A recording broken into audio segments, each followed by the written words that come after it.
ભૂપેન્દ્રસિંહ ચુડાસમા સામે થયેલી ઇલેક્શન પિટિશનનો મુદ્દો ભૂપેન્દ્રસિંહ ચુડાસમાને કોર્ટના ચાબખા જોવા મળ્યા છે। કાયદા પ્રધાન હોવા છતાં પિટિશન કરે તે અયોગ્ય હોવાનું હાઈકોર્ટનું અનુમાન છે।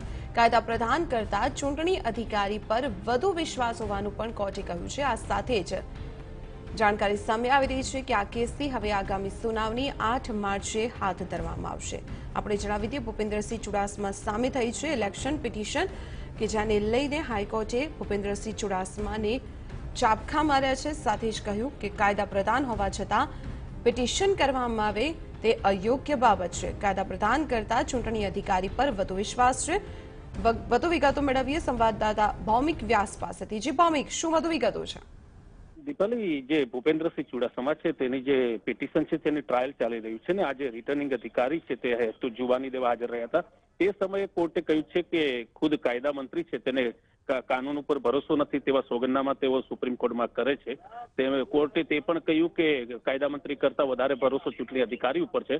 રિટર્નિંગ ઓફિસરને કહેવામાં આવ્યું હતું કે તેઓ સીસીટીવી ફૂટેજ રજૂ કરે, પણ રિટર્નિંગ ઓફિસરનું કહેવું હતું કે પ્રધાનમંત્રીના કાર્યક્રમમાં વહીવટી તંત્ર વ્યસ્ત હોવાથી તે ફૂટેજ રજૂ નથી કરી શક્યા।